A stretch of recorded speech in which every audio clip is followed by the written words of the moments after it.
और प्रकाश में आप जब बढ़ोगे तो आपके जीवन में प्रकाश ही प्रकाश होगा। कोई भी माइका लाल आपके जीवन में अंधेरा नहीं कर सकता, ना अंधेरा होगा। तो श्री हनुमान चालीसा का इस श्री हनुमान चालीसा का देखते नहीं आप लोग? श्री हनुमान चालीसा का पाठ करा करें, और वो पाठ करने के पश्चात पूज्य गुरुदेव भगवान श्री आतिनवाल का स्मरण करो। आपके जीवन की संपूर्ण बाधा खत्म होकर जीवन में खुशहाली से भर जाएगा। हनुमान चालीसा कलिकाल का वह चालीसा है कि जो आपके सभी रोगों को हरण करता है, सभी भूत बाधाओं से आपको मुक्त करता है, और आपके जीवन में गुरु मंत्र प्राप्त हो जाता है। तुमरो मंत्र विभीषण माना लंकेश्वर वह सब जग जाना। लंका का राजा हुआ विभीषण, हनुमान जी का मंत्र स्वीकार किया तो विभीषण के जिंदगी में खुशहाली आई। नासे रोग हरे सब पीरा जपत निरंतर हनुमत बलवीरा, जो इस लाइन का बार बार आपको दोहराता है, हनुमान जी को याद कराता है, तो आपके जीवन में कोई बीमारी नहीं रहेगी। भूत पिशाच निकट नहीं आवे, महावीर जब नाम सुनावे, ये बार बार आप रट करिए। और नहीं कर पाए तो एक सबसे अच्छा है कि रामचरितमानस का इस लाइन को दोहराते रहिए। कवन सुकाज कठिन जग वाही, जो नहीं होए ता तुम पाई। इसी को जितना दोहराएंगे सफलता प्राप्त होगी। शत्रुओं से निपटने के लिए, शत्रु से बचने के लिए, शत्रु से रक्षार्थ, तो आप बजरंग बाण का पाठ करें।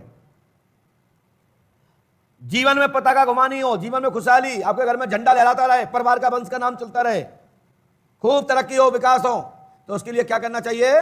श्री हनुमान पताका का पाठ करना चाहिए। हनुमान पताका काली कवि के द्वारा यह काव्य में रचित मंत्र कली काल में ऐसे साबर मंत्र की तरह कार्य करते हैं जैसे हनुमान चालीसा पढ़ने से लाभ मिलता है। पोलिया, कुलंग, पैरालिसिस, अन्य बीमारियों के लिए हनुमान बाहुक का पाठ करना चाहिए। हनुमान बाहुक सुना आपने? हनुमान बाहुक के पाठ करने से आपके जीवन में किसी प्रकार की बीमारियां और आपको किसी प्रकार की पैरालिसिस बीमारी नहीं रहेगी। उसमें लिखा है दाएं पीर बाएं पीर जर्जर सकल शरीर, चाहे किसी प्रकार की दाएं पीर हो बाएं पीर हो, यानी दर्द हो कष्ट हो, उस भक्त को हनुमान बाहुक का पाठ करना चाहिए। मरीज को हनुमान बाहुक का पाठ सुनाना चाहिए। हम गारंटी देते हैं कि हनुमान बाहुक के पाठ से आपको किसी प्रकार की पीड़ा नहीं रहेगी। केस मुकदमा आदि चल रहा है तो हनुमान 25 का पाठ करें।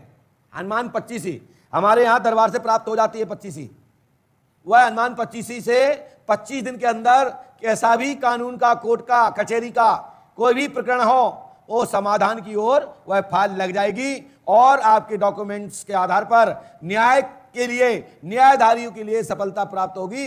अन्याय विजय नहीं पा सकता, जो मैं गारंटी दे सकता हूं। तो श्री हनुमान जी पंडोकर सरकार का आपको परिचय हुआ ही कि पंडोकर सरकार की भूमि राजा मूर्त की तपस्या स्थली है और भगवान स्वयं श्री कृष्ण योगी के द्वारा महाराज धर्मराज को दर्शन प्राप्त इस भूमि पर हुआ था और उन्हीं ने, धर्मराज ने, पांडवों ने अज्ञातवास के दौरान यहां हनुमान जी की स्थापना की थी, ऐसा जनश्रुति है।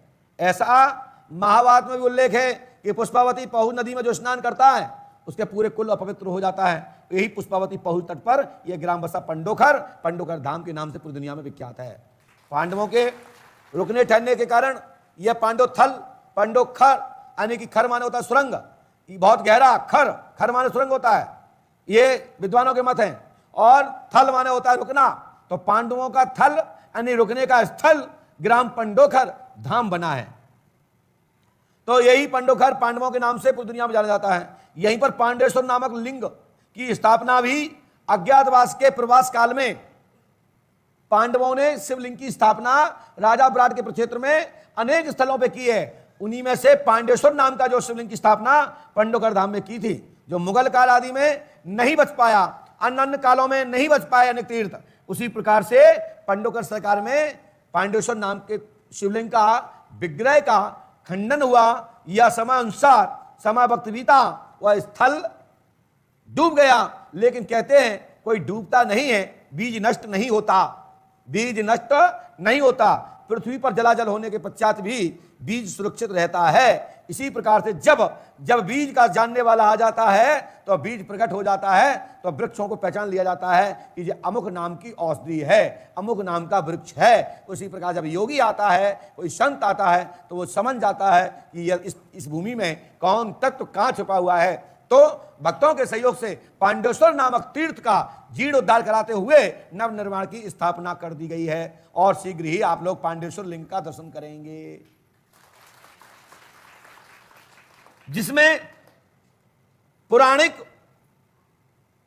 जो 12 ज्योतिर्लिंग हैं, उन ज्योतिर्लिंगों की भी स्थापना पांडेश्वर के प्रांगण में ही एक साथ जीर्णोद्धार नवनिर्माण पांडवगढ़ धाम की भूमि पर प्राचीन शोध को देखते हुए, प्राचीन स्थल को जीर्णोद्धार में बदलते हुए, नव निर्माण करते हुए प्राण प्रतिष्ठित और आपके बीच में पूजा अर्चना के लिए वह स्थल सबके सामने प्रकट कर दिया जाएगा, जिसके आप सभी लोग नींव के पत्थर हैं, जिसमें आप सहयोगी बने, सहपाठी बने।